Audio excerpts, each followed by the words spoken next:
Baik,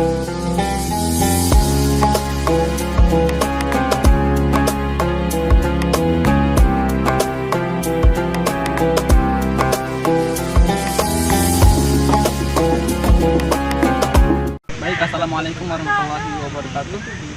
Pertanyaan dari saya, apa hukumnya menggunakan pay letter atau membeli barang terus bayarnya nanti? Dan sedangkan kan itu bisa ditambah dengan bunga. Sedangkan kan bunga itu diharamkan di dalam Islam. Nah, tapi ada kemarin tuan guru yang bilang kalau misalkan kita membayar pay letter, kalau kita ridho itu dia menjadi halal. Apakah itu benar? Waalaikumsalam warahmatullahi wabarakatuh. Pay letter.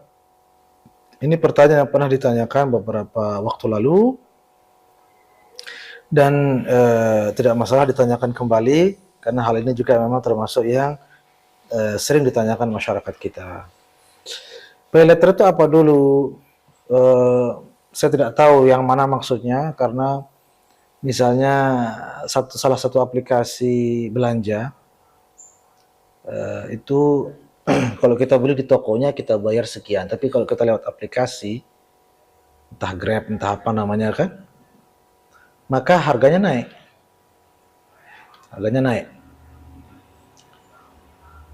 Atau yang dimaksudkan adalah seperti di Shopee itu kita kalau memilih kredit ya itu namanya pay letter ya, itu bayarnya misalnya dilunasi dalam 3 bulan. Kalau dilunasi dalam 3 bulan harganya menjadi sekian, kalau dilunasi dalam sekian bulan harganya sekian. Itu bagaimana hukumnya semua itu? Ada jalan diperbolehkan. Kalau kasus yang pertama tadi ya ini lewat aplikasi lalu kemudian harganya naik, itu para ulama disebut dengan itu ijarah. Kita itu biaya tambahan itu kenapa naik harganya? Karena harga lebihnya itu untuk harga sewa jasa aplikasi tersebut. Kan aplikasi itu juga berduit dia. Tidak mungkin cuma-cuma dibikin. Dan aplikasi ini adalah jasa itu, memesan makanan. Nanti yang mengantar lain lagi, itu jasanya ada sendiri. Tapi aplikasi yang kita pakai memesan makanan itu juga ada biayanya.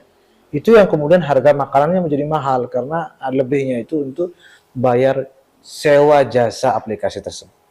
Maka terhitung demikian maka tidak menjadi riba. Kalau soal kredit, jadi sebenarnya para ulama itu memang tadi dikatakan ada tuan guru yang mengatakan boleh. Iya. Karena begini, namanya orang jual beli, misalnya ini, saya punya HP ini. Kalau Anda beli sekarang, Anda bayar 100.000. Tapi kalau Anda bayarnya bulan depan, maka HP ini harganya 200.000. Tapi jika Anda bayarnya 3 bulan kemudian, maka harganya 300.000.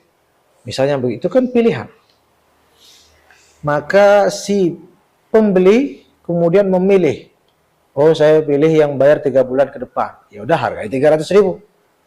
Maka itu tidak riba, itu tidak masalah itu. Memang pilihan harganya seperti itu. Dan yang memilih adalah si pembeli sendiri. Tidak ada tekanan, tidak ada paksaan, dan tidak ada merampas di situ. Baru dikatakan bermasalah dan mendekati riba ketika perjanjiannya atau kesepakatannya yang dipilih bayar 3 bulan. Ternyata lewat 3 bulan belum terbayar, lalu dinaikkan lagi harganya, dikasih denda. Nah ini yang jadi kemudian menjadi riba karena memberatkan si pembeli di luar kesepakatan dan lain sebagainya. Tapi kalau harga dibayar 3 bulan, angsor 3 bulan dengan harga sekian, itu tidak masalah. Ya, mudah-mudahan dapat dipahami. Jadi insya Allah alhasil ya, kesimpulan ada jalan.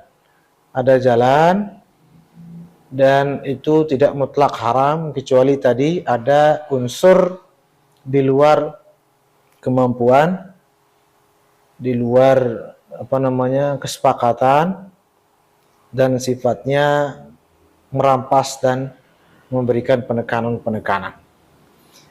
Kan di sini tidak ada pinjam meminjam. Soalnya namanya riba itu kan identik dia dengan pinjam meminjam. Kan itu tidak meminjam. Di sini nggak meminjam. Kita pesan lewat aplikasi, apa yang kita pinjam? Kita hanya menggunakan jasa aplikasi. Begitu juga ketika di pay letter, kita lebih tepatnya kita memilih harga dalam tempo tertentu. Bukan meminjam uang, lalu kemudian kita ganti lebih. Kan tidak begitu. Jadi akadnya itu yang jelas sebenarnya. Akadnya itu kan kita membeli, bukan akadnya kita meminjam kan di situ. Misalnya di Shopee Pay Later, Shopee saya pinjam duitnya, kan nggak begitu juga ternyata prosesnya. Tapi langsung kita memilih beberapa tempo dengan harga berbeda-beda. Ya, kira-kira demikian ya. Mudah-mudahan dapat dipahami.